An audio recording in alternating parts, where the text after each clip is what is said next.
Hey everyone. I know we're trying to find like a name. I saw Christina put chickies. I said chicks. Hello, chicks.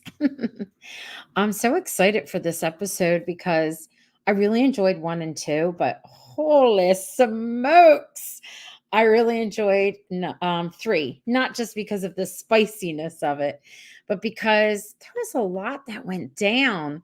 So I can't wait to talk all about it. I'm waiting for everybody to get into the stream. But I see Rona's here. Hi, Rona, and Jennifer and Avis and Christina is here. And before we get started, I have all these detailed notes. First, I didn't do chicken today, but I did sweet tea. That was very important in this episode, wasn't it? And I don't know about you, but I have friends from the South, and I see some of these recipes where people put some kind, is it baking soda or something in their sweet tea? And I'm like, what? And I ask them and they're like, no. Because when I have a friend, she makes it like by the bucket loads. And I'm like, you never put baking soda in yours. Have any of you ever heard of that? I don't know. Anyway, I saw that on some recipes and that blew my mind. But this is just sweet tea, just tea. I do have to make mine decaffeinated and sugar and not a lot. I didn't put a lot because I have to be careful about my sugar intake and lots of lemon, but it's good. It's a good one. Before we get started, I have like a technical question. And I know that I can talk to Hallmark about this or the publicist, but I wanted to see if this happened to you. I've got so many notes. I want to keep it all in order. Um, did the new episode air for you? What time did it air for you or on Thursday? So when I came home, I was so excited. I wanted to watch. I thought maybe midnight because I was up at midnight. No. So then I came home from work and it was like, I don't know, 7 o'clock. It still was not on for me. So I thought maybe they weren't going to do it this week because they gave us two last week. But then just for the whatever of it, I tried it on Friday evening, and it was there. So, what time are you able to access it? Now, I'm accessing mine right through Hallmark Plus. I don't. I know some of you were using. I think Rona, you had told me that you got it. I think it was you, Rona, who said that you accessed it the first episode at least through Prime. I don't know. Anyone? Let's see. First thing Thursday morning. Yeah, Rona, I didn't have it. Was not available for me. It did not become available. I actually tried, I told you in the evening. So I finally got it Friday morning. Yeah. I watched 8 p.m. Thursday. Curry, I'm wondering if I just missed that. Like it came later, but Rona gets it earlier. It's weird. And I never had a problem with anything else streaming wise. I usually get it, but I don't know what's going on. Oh well, I'll just keep an eye out for it. Okay, so Desperado is the title of episode 3. Um I have to comment. I want to show you something just as a little, you know me, I like to bring in my little pictures and my little I just right off my TV screen. Nothing perfect here. You just watched it today, Avis. It was good, right? So I love the beginning. It reminds me a little bit of when Calls the Heart, if anyone's not familiar with it. Often, not always now, but often it used to be that there was sort of like this voiceover of the main character speaking and kind of giving a little glimpse of what was happening as she was writing in her journal in the very beginning of the episode. We don't see that a lot now in One Calls the Heart, but in this one we have that terrific narrator that we were talking about before, and she has these, they have her saying these great one-liners. The whole episode was filled with great one-liners. But as she's narrating in like that first minute and a half, we get, it's just so well scripted and directed and organized. We get these backgrounds into the emotions of the girls without actually having to see flashbacks or whatnot. And they're talking about, she says Gus's daughters had problems living in the present. And so Amanda, she's very much rooted in the past and reminiscing. I'm not yeah, and May is very much about her future, always planning. And of course there's reasons why, because they did have like a, I don't know if it's a tumultuous childhood, they have a lot of hurt inside of them that they're trying to control. But what I loved was how they were telling the story, how she was telling the story.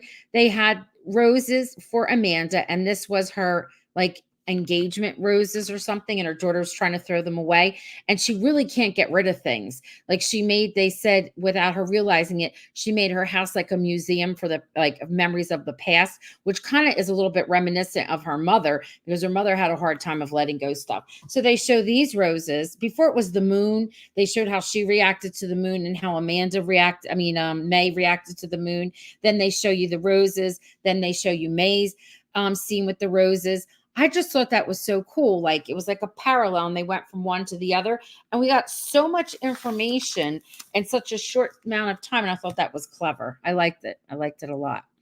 I am going to take this slide down and I'll put it back up when I get closer to it. Hi guys. Let's see. Kathy is saying that we don't access to anywhere in Australia. Too bad. Looks like a good show. Kathy, you cannot, it's an app. You can't get Hallmark Plus. It's an app. And also some people were getting it on Prime. So I'm assuming you can't get to the app. That's a shame. Yes, her mother definitely is a hoarder and it's a disease. It was in the book. And when I had James on, I didn't want to like kind of give it away because I was waiting for that stunning moment if they show it to us, and he said they did.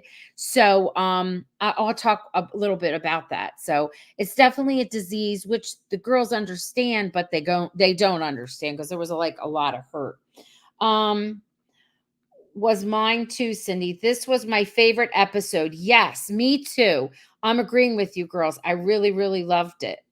Nope, we don't have any Hallmark platform. Kathy, how are you watching any of Hallmark then? Thank you for being here. But I'm wondering, how do you get to see When Calls the Heart and all of that? May said Gus chose junk over Amanda. Yes, Avis, you're ahead of me. I'm getting there. We'll get there. So, I loved it. Like I said, I loved how they were with the parallel and the back and the forth. May really is digging a hole for herself more so than it was in the book by telling such big lies to Jay, like that she has a boat and her family's abroad. And as the narrator was saying, she didn't pay attention that your future eventually is going to become your present if you don't deal with it. And it looks like that's what's happening. So I cannot wait until we get that to unfold. I'm wondering when he'll make his appearance, halfway through or I don't know, towards the end. That's going to make for, I almost feel like the girls are going to like reconcile, get themselves together, and then boom comes Jay and all of that has to be unraveled, you know? I don't know. This episode had like the conversation that was going on between Gus and her and Amanda, and May kind of broke my heart because she was saying the older ladies told her, when your daughter's giving you a difficult time, don't worry, she'll grow up. Let her, find her way, about being independent. And she had it was like the mom just Gus kept waiting and waiting and waiting for all of this to come together. And the part where when she never came back, even though she was, getting independent, she was supposed to come back according to the ladies, and May never did. And the part where she said that when she grows up, she'll realize all that you did, and you'll be friends. You'd be my friend. Oh, that broke my heart. Like when she said, oh, some of the things. And then the other thing that broke my heart for Gus was when her daughter May used her. Like they kind of had a little conversation, and then she's like, go ahead, go in, use the bathroom. And she really didn't need to use the bathroom. She sabotaged her mother's kitchen. And the cutie patootie guy, he's so cute. I always want to call him Sergio, but it's not his name. He Hector is his real name. What is his name? I went right out of my head. The one that kind of has chemistry with Amanda. He was always calling her out on it, and he said to her, that was anger, that wasn't a prank. And even Gus said, all those people that walked out on me, I lost money. Like, that's not a prank, that's sabotage, Who wrote this episode? Arlene, I'm not sure. I do know that the showrunner has her hand in almost all of the episodes. So, Annie, I'm not sure. I'll have to look, but it was really good. That's a good question. Whoever wrote it is spicy. I thought it would be fun if we had Skylar and I think I'm saying his name right, Hector. If we had them on together because it's a little more spicier than normal, and I would love it to see, what happens with the intimacy coach and how they do it, because there's this one part I'll show you where she gets airborne when he like swings her around onto that countertop, and I'll show you. I almost caught some of her expression, but I'm ahead of myself. Let's see. I had HHMN then changed to Hallmark Plus. Yes, Jennifer, it did. Same with me. Yep, me too. May was just ashamed of her life growing up. She was trying to live a dream in a dream world. She was. And I thought it was spiteful of Amanda. Now, that's the thing. So she's supposed to be, she's not she's a franny girl now. She even talks about she's not like that low life mini girl. And she's like, I did everything right and no one still cared and no one liked me and blah blah blah. And I'm thinking, well, you were 17 and you got pregnant, but that's okay. I'm not being judgmental. I'm just saying how she's like, I was good and I did everything right. Anyway, she got married and she's living this dream life. And all of a sudden and when I mean dream life in the past, and I'm talking about Amanda, when she finally gets to reality and it comes crashing in, she realizes her life stinks. Her husband is a mean drunk and she's not happy. And she thinks she's going to have a baby and the baby is going to help. And then she can't fight her feelings and she does crazy stuff. She's having a meltdown, ruining her mother's kitchen, the food, stomping on the bread and the whole thing. And then, whoo, yeah. So anyway, getting there, I find that, like I said this before, Amanda really isn't Miss Goody Goody, and she's a brat. I'm sorry, but she's a brat, and she's playing the brat well, but she gets on my nerves.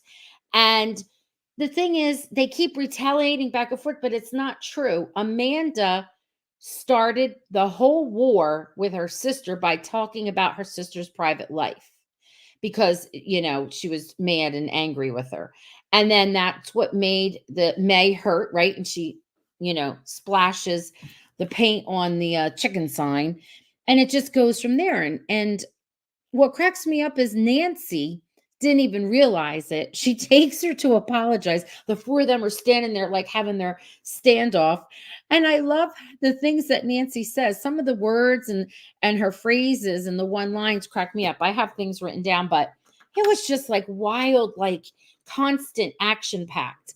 Arlene, you're loving this episode. Okay. And Ava says, I loved it when the two ladies at the beginning saw May and couldn't believe May was back. And they said the temperature in Hades cooled down and Satan must be wearing a cardigan. Yes, Avis. I mean, the things that the writing is amazing. It's hilarious.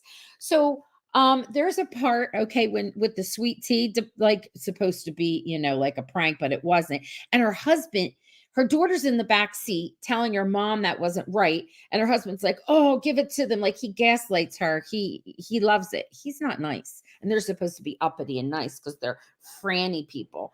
But I love when she's all out of sorts, Amanda, and she backs up and hits this woman. She really doesn't hurt her. And why can't I think of, is it Sergio? What is his name? Why am I having a blank moment here? Help me out. What's his name? I forgot. I wanted to call him so many different names. It is Sergio. Okay, so Sergio goes and gives her attention and she's like, oh, can you stay? And all this. And I love when he walks away and he turns his head back and he looks at Amanda and goes, you owe me. Yeah, he gets payback for it too. Oh, goodness. So this is the mean drunk, the husband, right? James is playing him so well. And look, I mean, how many beers in that short amount of time that he had? He started off having a really good day, but I feel bad for him too, because he's living under the shadow of his father, who I get the vibe. You tell me if you feel differently, that the man was a jerk. Okay. And especially when he didn't allow his wife to grieve over her miscarriage, and she always had to put on a show.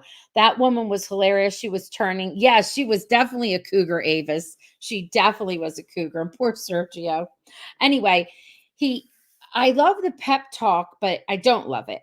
I love the pep talk that the mom gives, like Nancy. She goes and she brings that plaque, and she says, she reads off the plaque to try to help her son. Like, this is going to help him. He needs to be put away. He needs to go get some help, real serious help. And the way she sort of sugarcoats it, and she says the part, like the one about never don't never pour drinks for your customers, never for yourself. And she goes, now you've got you've got the pouring down part, right? You're halfway there. Just don't pour them down. Don't pour them for yourself. Pour the drinks for our guests. And then the way you dress, right, to impress. Now, I'm impressed that you dress comfortably. He's a slob, but I don't think that's what it means. So then he shows up with this tie and his whatever. And she's like, you should save this plaque. This is for like gentle parenting. And he needs way more than gentle parenting. Nancy is Mary Sunshine. Wait, do you remember when they go and they're mad now? So they May gets all the chicken and buys all of the chicken, right?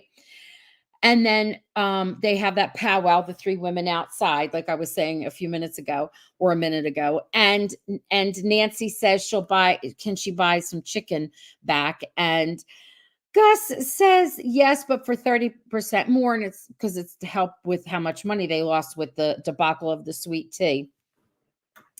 And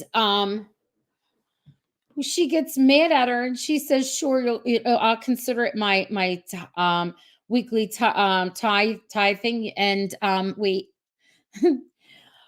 I laugh because when she gets mad, she goes, excuse your ears. And what does she say? Ding dong or something like that. And she thought that was like a bad words.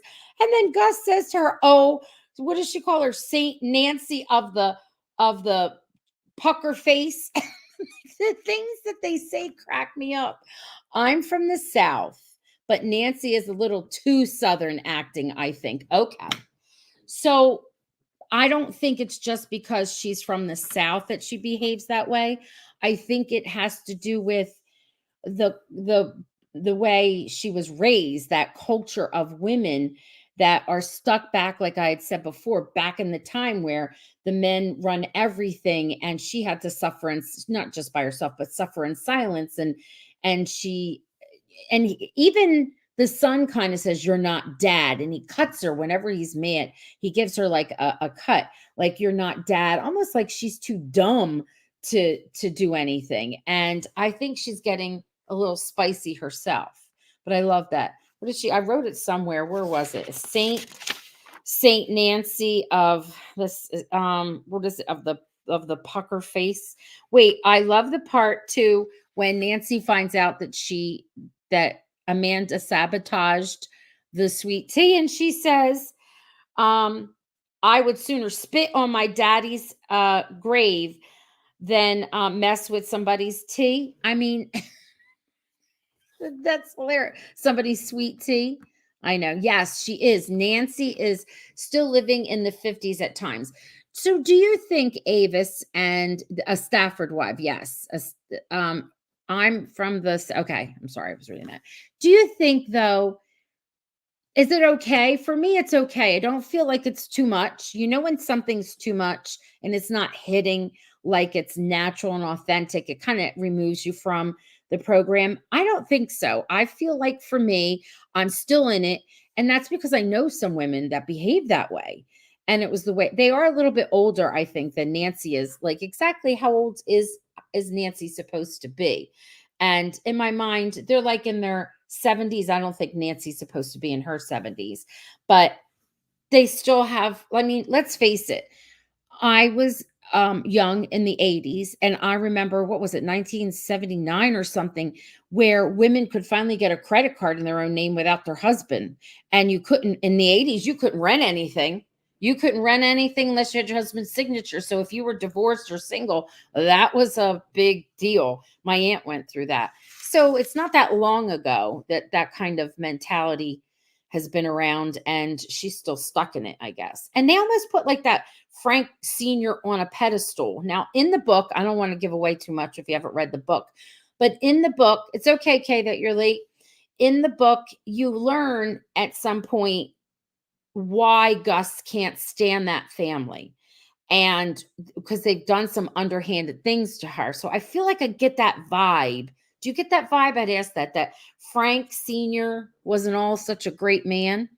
Let's see, Ava's. Well, I know the same that act that way, but it can get on your nerves. But that's just me. Okay. Yeah. So, Avis, you had such a hard time with the curse words. I'm like, what about some of the other stuff that was in this? So, let me go and show my next. Okay. This is when they have that big conversation. And she goes, I love when she's yelling at her mother, and her mother goes, Are you about done? And she goes, Yes, ma'am. Like that old time comes to her. And she says to her, You chose this junk, all of this over me. You chose it over your daughter, Amanda, as well.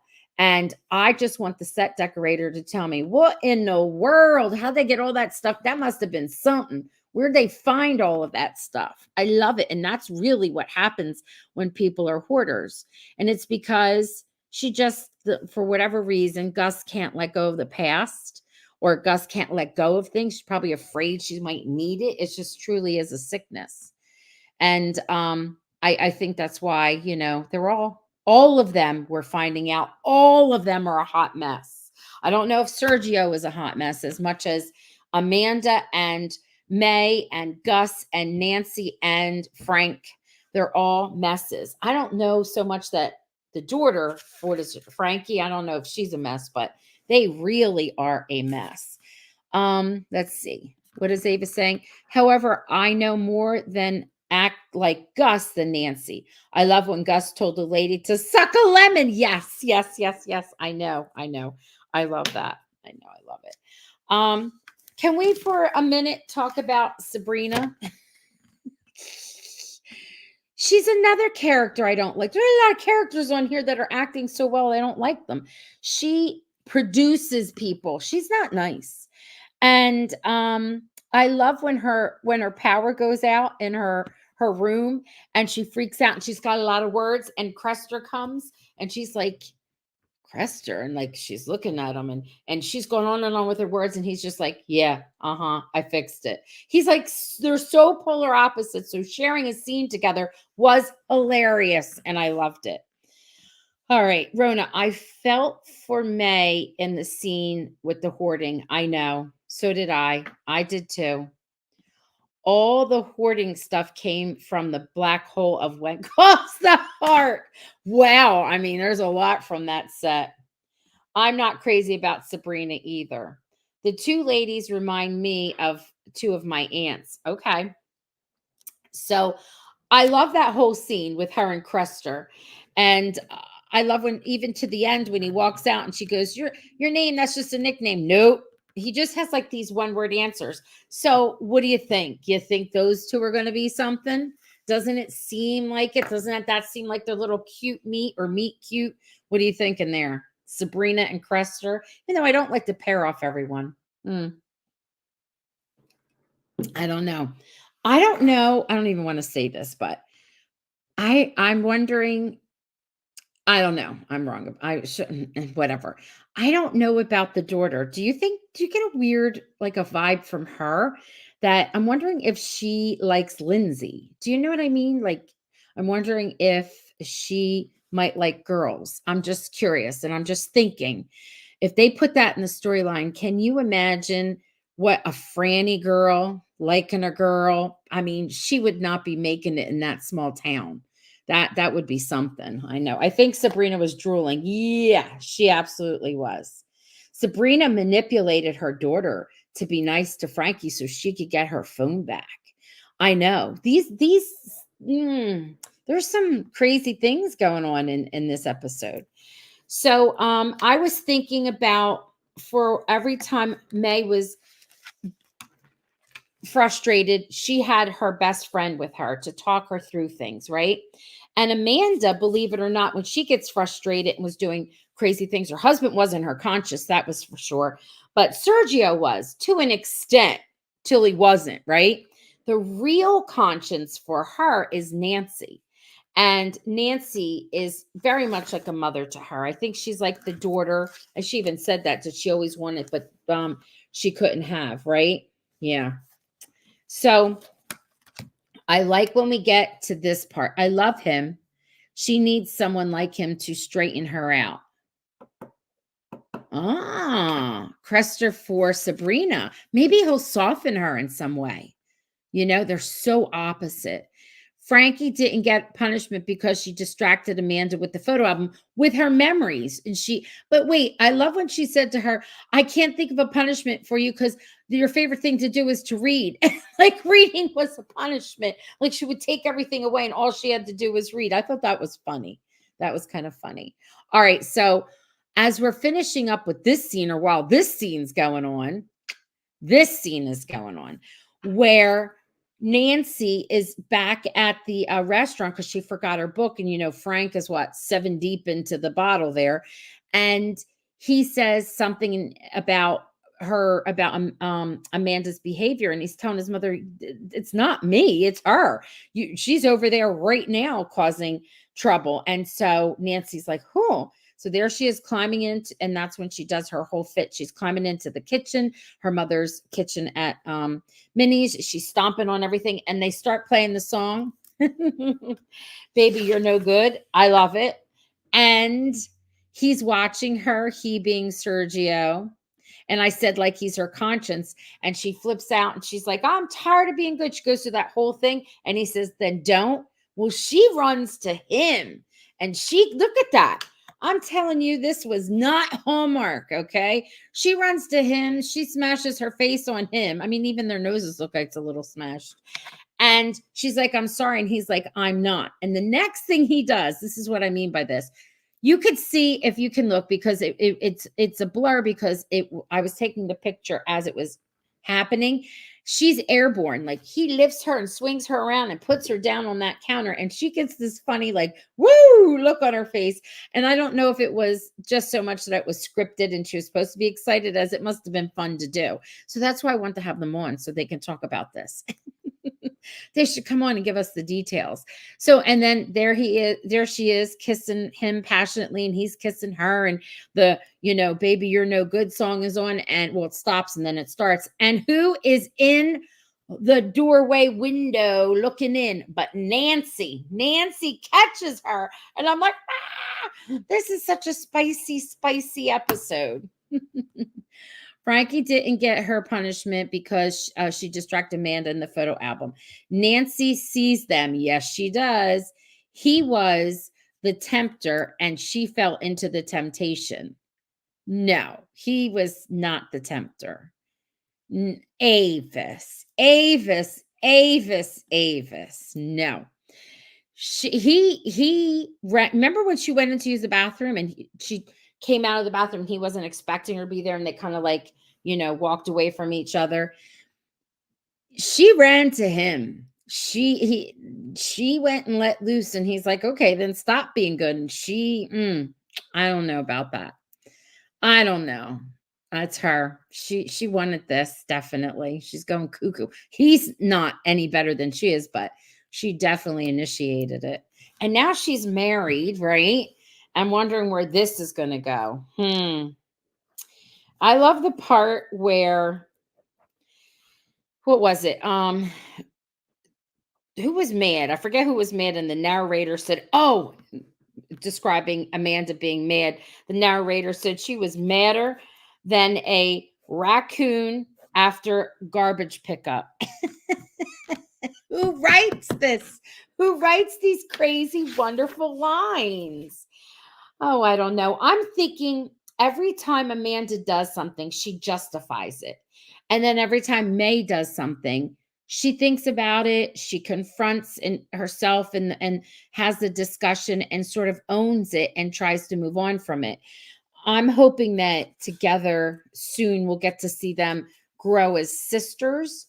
And that's when I think other outside, things are going to come in to try to knock them down. I think they'll definitely have a common ground when they unite and they go against Sabrina. That's what I think. It's kind of like how it is in the book. She kissed him and she said, I'm sorry, but he says, I'm not. Yep, he does. He does. He does say he's sorry. I don't mean that that's the tempter. I mean, the man could have wanted her all along, but it wasn't like he aggressively went after her. Well, Gus did admit her restaurant was financially in trouble. It is. It definitely is. The writing is so good, and the narrator has the best lines. She surely does. She surely does. And I don't know. I like it. Love it. Love it. And I am excited to see how this goes down now in the next episode. I love the part where they were talking about how Amanda came crashing to the present. And when she crashed into the present, what she noticed was she didn't have a marriage. Her husband didn't love her. That doesn't justify her cheating on him, and that she actually wanted someone else or something else. And I think it kind of rocked her world a little bit when she realized exactly, like she always knew it deep down, but exactly what was going on. I think that's all that anger and retaliation because her mom rejected her is what's really coming out. Amanda was very receptive to Sergio. He pays attention to her and is attracted to her, unlike Frank Jr. Yes, Rona. I agree. I agree. I agree. I don't know. I don't think Frank Jr. is attracted to himself. Like there was a short amount of time earlier in the day where he was, one man, and then all of a sudden at the end of the day, he wasn't. I didn't see what flipped that switch. Was it because he got tired? He had to clean the grease trap. Then he became mean and he changed his mind and he started drinking and he is a mean drunk. But I'm wondering what caused, and he's caused the flip. And oh, you'd make your daddy proud earlier. Why? Do your own thing. It seems like he likes to build and do trinket things. And I don't know. I just hope we see like an arc for him and we don't have to wait forever. You know what I mean? Because he's a little over the top right now. I'm like, oh goodness gracious. This is something. This is not your traditional Hallmark, and that is for sure. So, what do you think? Who's your favorite character so far? I'm curious. Who we all loving? It was after Nancy gave him the plaque of his father's. Yes, yes. Well, she gave him the plaque that's what kind of brought him to wear the shirt and the tie and all of that. But later in the evening, he suddenly was not nice because she gave him the plaque early in the morning. There's definitely something off with Frank Jr. There is. Yep. Who's your favorite character? I'm trying to think who my favorite character is so far. And I think, believe it or not, I think it might be, it's not that I don't like any of the characters. I do. I think it might be Gus and the narrator. I love their saltiness and I love the narrator's one-liners. I love both Gus and Nancy. Okay. And I love Gus. Nancy's up there too. And the narrator is just wonderful. Not that I don't like, I love to not like Frank. He's doing a really good job. And I like that I don't like what kind of podcast is this today?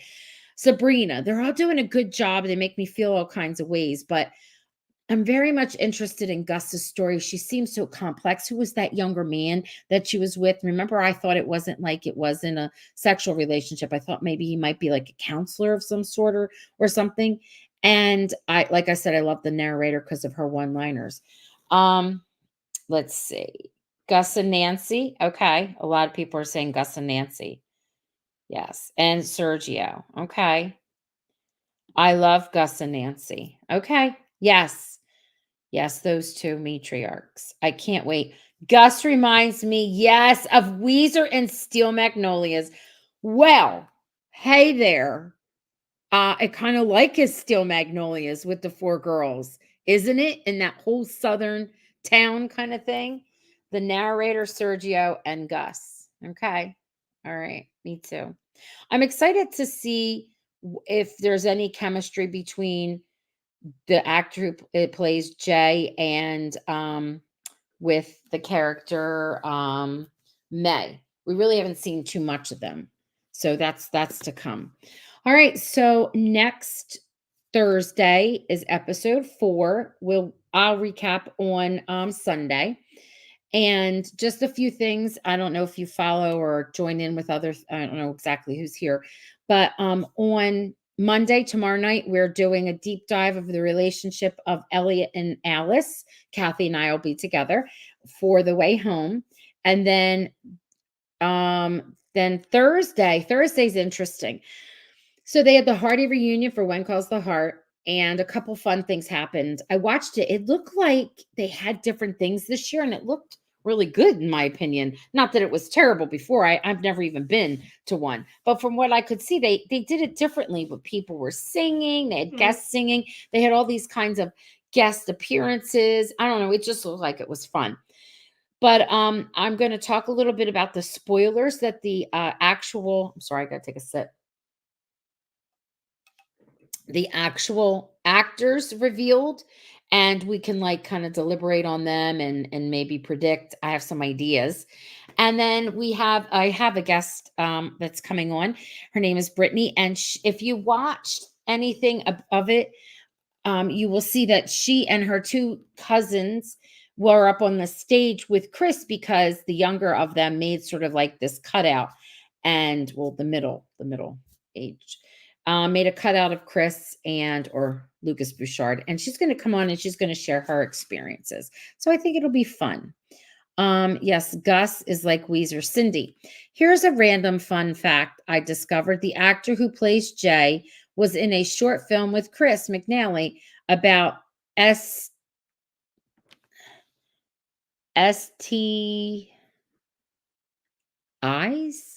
STDs. I'm going to have to look that up. That sounds like fun. Not the STD part, looking up to see that they were together. That's cool. Thank you, Cindy. All right. So I have a lot going on. And then we're going to be recapping Christmas movies. Kathy can't join me until November and December because for the month of October, she will be abroad. She will be in Italy. Isn't that something? And so there's two. I'm only going to do two because we do them on the weekend and we pick one because I know there's Thursday, Friday, Saturday, and Sunday. Thursday is for the movies, mystery movie, that channel, but we choose one, and I'm definitely going to do October 19th, which is Chris's. And then the following one I want to do, I think, Christmas charade, and I'll have somebody different on. And I do have my feelers out for some guests to come on, so we'll see. No, it was STI, I think. Okay. All righty.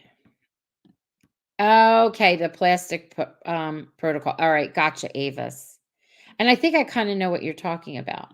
But it's a small world, I guess. I just think that's funny. STI, STD. I'm like an STD. Oh God. That's so not Hallmark.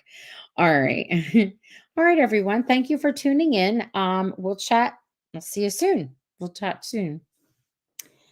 Arlene, that's later on. I definitely will. But in October, I'm doing those two. But I will. She's actually that's not on Hallmark. Isn't that a mystery one?